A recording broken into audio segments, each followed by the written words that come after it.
Torrential rain in Auckland today has forced people out of their homes, trapped others in their homes, caused part of a cliff to collapse and flooded properties for the second time in a month in some parts of the city.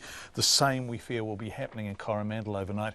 Police have been warned to stay away from places at risk of floods. People had been warned by the police to stay away from places at risk of floods and slips as another deluge hit the already sodden city this afternoon. Sharon Brett-Kelly reports. Eddie Corpus was getting his penthouse ready for sale in a few days when a mudslide hit last night. It brought down old tiles, barbed wire and building materials from the Catholic convent up the hill from his Tamaki drive home. They didn't clear it up, and when the mudslide came, they dragged all this building material and that was most of the damage done. Mr Corpus and his neighbours evacuated late last night. Some were allowed back in this afternoon, but others will have to stay away until the mud and debris is cleared.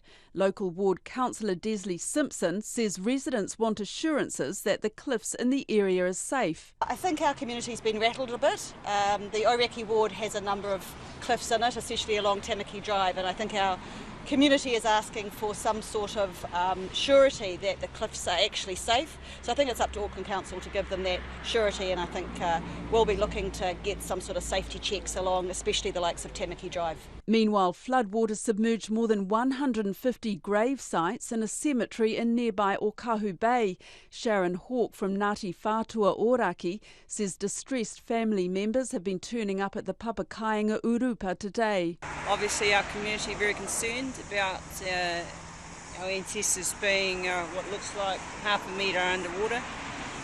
There is a pump system that's supposed to be working to deal with this kind of issue, but obviously it's not working. The iwi has asked people not to swim in the bay for 3 days after water was pumped from the cemetery onto the beach.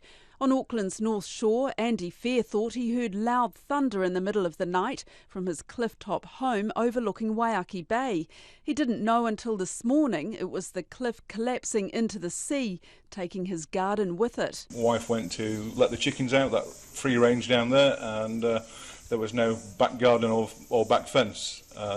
Luckily, the chickens weren't harmed. Civil Defence looked at evacuating Mr Fair and other residents in at least 2 other neighbouring properties, but say they are safe for now.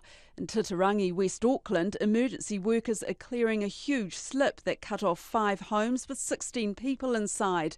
Titirangi resident Tony Matthews says the slip on the shared driveway was hundreds of metres long.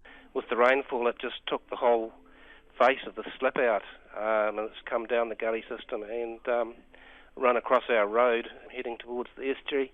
It's really huge, it's cut us right off. The fire service says it dealt with several hundred calls nationwide in the last 24 hours, including about 200 weather-related call-outs in Auckland.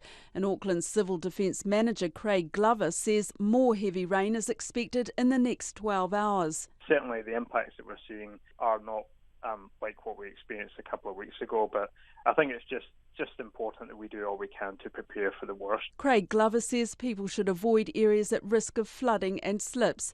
Mō te hotaka o te ahi ko Sharon Brett-Kelly aho.